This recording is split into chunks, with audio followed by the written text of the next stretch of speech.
Hello friends, आज देखेंगे hunger, hardship and popular revolt. ये टॉपिक 1830s के रिवोल्ट से पहले की बातें हैं कि ऐसी क्या कंडीशंस रही जिसकी वजह से 1830s का फर्स्ट अपहीवल हुआ। तो वो हंगर और हार्डशिप वो टॉपिक रहेगा, और पॉपुलर रिवोल्ट हम पढ़ेंगे 1848 के बारे में। तो शुरू करते हैं इसको। 1830s में ग्रेट इकोनॉमिक हार्डशिप चल रही थी यूरोपियन कंट्रीज़ में, जो कि first half of 19th century में शो होता है। वजह थी सारे यूरोप में पॉपुलेशन इंक्रीज़ हो गई थी, और मोस्ट ऑफ द कंट्रीज़ में जॉब सीकर्स भी इंक्रीज़ हुए थे पॉपुलेशन के साथ में। जब जॉब सीकर्स इंक्रीज़ होंगे और एम्प्लॉयमेंट तो एक लिमिटेड अमाउंट में ही थी, तो एम्प्लॉयमेंट डिक्रीज़ हो जाएगी। लोग हैं वो रूरल एरियाज से माइग्रेट करके सिटीज़ की तरफ आ रहे हैं और वहाँ रहेंगे, तो obviously crowded slums areas increase हो जाएंगे। रहने के लिए उनके पास अच्छी जगह नहीं होंगी, झुग्गी झोपड़ियों में रहेंगे, और ऐसा होते हुए हाइजीनिक कंडीशंस का ध्यान नहीं रखा जाएगा और हो सकता है कोई बड़ी बीमारियां भी वहाँ फैल जाएं। तो ये सारी सिचुएशंस हार्ड बना रही थी लाइफ को। हंगर तो था ही, भूख थी, एम्प्लॉयमेंट नहीं थी, जॉब सीकर्स ज़्यादा हो गए थे, पॉपुलेशन ज़्यादा हो गई थी, लोग रूरल एरिया से माइग्रेट होके सिटीज़ की तरफ बढ़ रहे थे, क्योंकि उस समय एग्रीकल्चर या हार्वेस्ट का भी फेल्योर हुआ था। सबसे बड़ी समस्याएं स्मॉल प्रोड्यूसर्स को थी जो टाउन्स में थे।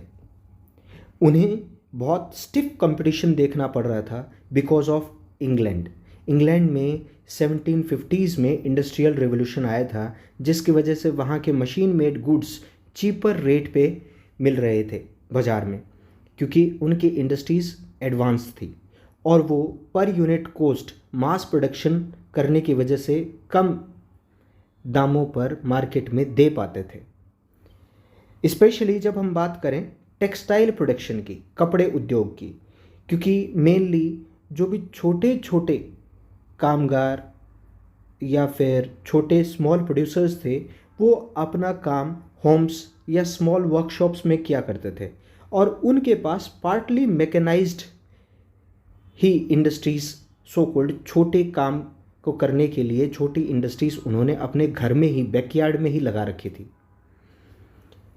बहुत सारे यूरोपियन रीजन्स में ये देखा गया है कि जिनके पास पैसा था, जो एरिस्टोक्रेसी थी, वो अभी भी इंजॉय कर रही थी पावर को और अपने प्रेस्टेज को, उनके पास जो प्रिविलेजेस थी उनको, but peasants at the same time struggle कर रहे थे।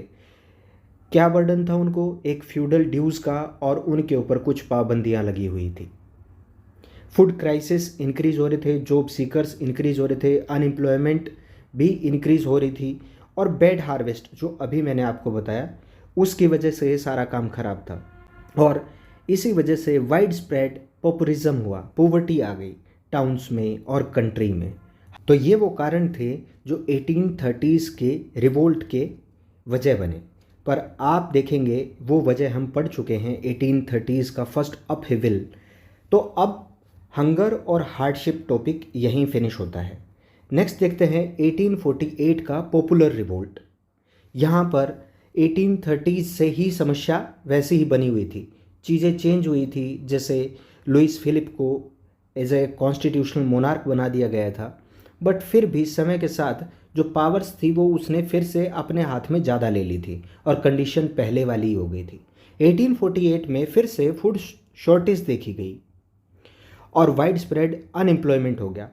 अब लोग दोबारा से वैसी स्थिति में थे जहां वो 1830s में थे। अब पॉपुलेशन बहुत ज़्यादा नाराज़ थी और पेरिस की सड़कों पे उतर आई, वो महल की तरफ बढ़ने लगी, बैरिकेडिंग को हटा दिया गया। लुइस फिलिप ऐसा नज़ारा देख के भाग खड़ा हुआ, वहाँ से भाग जाता है ये, और वहाँ की पॉपुलेशन अब नेशनल असेंबली बनाती है।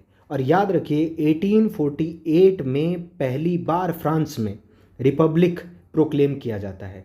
रिपब्लिक मीन्स इलेक्टेड हेड, वो अब पहली बार होगा, नहीं तो कॉन्स्टिट्यूशनल मोनार्क ही वो अपॉइंट कर रहे हैं। दूसरा, उन्होंने वोटिंग राइट्स दिए हैं अभी all adult males about the age of 21। यहाँ दोबारा याद रखिए कि 21 साल से उम्र के जितने भी मेल मेंबर्स थे सोसाइटी में, उन सभी को वोटिंग राइट्स दे दिए गए हैं। और एक जिस बड़ी वजह से ये रिवॉल्यूशन हुआ था वो वर्क, तो यहाँ पर राइट टू वर्क दिया गया है, एम्प्लॉयमेंट की गारंटी दी गई है, और इसीलिए नेशनल वर्कशॉप्स बनाई गई हैं ताकि अनएम्प्लॉयमेंट को ख़त्म करके एम्प्लॉयमेंट जनरेट की जा सके। छोटे छोटे काम दिए गए हैं ताकि लोगों को कुछ ना कुछ करने को रहे तो कुछ कमाएं, और वो समस्या जो भूख मरने की है वो ख़त्म हो जाए, लोग अब सड़कों पे ना आए, वो एक एनार्किकल सिचुएशन दोबारा से क्रिएट ना हो। 1848 के पीजेंट्स अपराइजिंग की आपकी बुक में ये पिक्चर दिखाई गई है, जिससे यही शो होता है कि सैनिकों में और पीजेंट्स में एक लड़ाई छिड़ी हुई है। 1845 का एक और वाकया बताया गया है, इंटरेस्टिंग है, इसीलिए 1845 के बारे में देखते हैं। वीवर्स जो काटने बुनने वाले हैं वही लोग, उन्हीं की समस्याएं 1830 से ही चली आ रही थी, स्मॉल प्रोड्यूसर्स जो हैं। बट अब वो समस्याएं धीरे धीरे बढ़ के इतने हद तक बढ़ गई कि अब वो बर्दाश्त से बाहर हो गई। सिलेशिया एक जगह है जो प्रुशिया में है, और प्रुशिया आज के समय में 3 देशों में बट गया है, जर्मनी, पोलैंड और चेक रिपब्लिक। आप मुझे कमेंट सेक्शन में बताइए कि चेक रिपब्लिक का पुराना नाम क्या है जो हम पढ़ चुके हैं। वीवर्स ने यहाँ रिवोल्ट किया, कोशिश की विद्रोह करने की, किसके खिलाफ? कॉन्ट्रैक्टर्स। नाउ कॉन्ट्रैक्टर्स का क्या रोल है? कॉन्ट्रैक्टर्स यहाँ एज ए मिडल मैन है। सोचिए, इंडस्ट्रियलिस्ट कुछ काम अपनी मशीनों से नहीं कर पाते हैं, कुछ ऐसा बारीक काम मान सकते हैं जो वीवर्स अपने हाथों से कर सकते हैं। तो रॉ मटेरियल इंडस्ट्रियलिस्ट कॉन्ट्रैक्टर्स को देते हैं कि इसको फिनिश्ड गुड्स में तैयार करवाओ किसी से भी, और कॉन्ट्रैक्टर्स आके वीवर्स को वो रॉ मटेरियल दे प्रोवाइड करते हैं और उनको वो चेंज कर देते हैं फिनिश्ड गुड्स में, वीवर्स अपना टाइम लगा के, और वो बाद में contractors as a middle man उनको पैसे प्रोवाइड करवा देता है, पैसे दे देता है।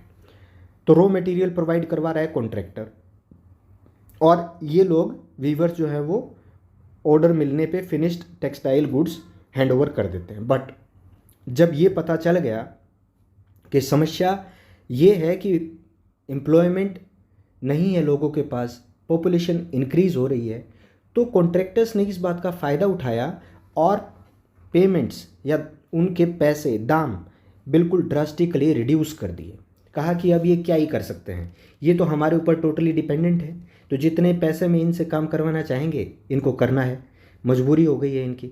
बट इसी वाक्या को एक जर्नलिस्ट हैं विल्हेम वोल्फ, ये बताते हैं कि सिलेशियन विलेज के बारे में। यहाँ पर कुछ विलेजेस हैं सिलेशिया में, उनकी लगभग आबादी 18,000 है, 18,000 है, और वाइड स्प्रेड ऑक्यूपेशन यही है कॉटन वीविंग का। बट यहाँ पर जो वर्कर्स हैं, वीवर्स हैं, इनकी कंडीशन बहुत मिजरेबल है, बहुत दयनीय है, बहुत ही ख़राब है, क्योंकि वही पैसे जो उनको रेम्यूनरेशन मिल रहा है, जो पैसे मिल रहे हैं, वो बहुत कम कर दिया गया है। कॉटन वीवर्स डेस्परेट हैं जॉब्स पाने के लिए, और इसी का फ़ायदा उठा के कॉन्ट्रैक्टर्स ने क्या कर दिया, प्राइसेस रिड्यूस कर दी हैं, जो गुड्स वो बना रहे हैं, जो फिनिश्ड गुड्स वो तैयार करके वीवर्स दे रहे हैं उसकी। तो 4 जून का एक वाकया बताते हैं, एक इंसिडेंट बताते हैं जो 2 बजे के बारे में है। 2 बजे 4 जून को क्या किया इन्होंने, लार्ज क्राउड वीवर्स की इकट्ठी होती है, अपने घरों से बाहर निकलती है और गलियों में मार्च करना शुरू करती है, पेयर्स में, या कहें कि भीड़ इकट्ठी होकर चल पड़ती है। कहाँ? कॉन्ट्रैक्टर्स के महलों की तरफ, मैंशंस की तरफ। और एक कॉन्ट्रैक्टर के अगर हम इंसिडेंट को लेके चलें तो देखेंगे वो डिमांड करते हैं हायर वेजेस की वहाँ जाकर, बट कहा सुनी होती है उनकी, बात बिगड़ जाती है और क्राउड आउट ऑफ कंट्रोल हो जाती है और अटैक कर देती है कॉन्ट्रैक्टर्स के हाउस पे। कॉन्ट्रैक्टर यहाँ इतना मजबूर हो जाता है कि अपनी फैमिली को लेके एक नेबरिंग विलेज में भाग जाता है। एक पिक्चर बहुत प्रेवलेंट है इसकी कि बहुत सारे वीवर्स हैं, वो लोहे का गेट तोड़ रहे हैं मैंशन में अंदर जाने के लिए। कॉन्ट्रैक्टर नेबरिंग विलेज में जाता है तो वहाँ पर भी इसको शेल्टर देने के लिए मना कर दिया जाता है, वहाँ के लोग भी इसको शेल्टर नहीं देते। परंतु ये 1 दिन बाद या 24 घंटे बाद दोबारा आता है और राजा से, जो प्रुशियन आर्मी है, उससे विनती करता होगा और वहाँ से कुछ आर्मी लेके आता है और अब कहता है कि अब बताओ खिलाफत करेगा मेरी। तो उस एक्सचेंज में 11 वीवर्स को मार दिया जाता है, shot dead on the spot. ये टॉपिक यहीं फिनिश होता है। Please like, share and subscribe. Thank you so much.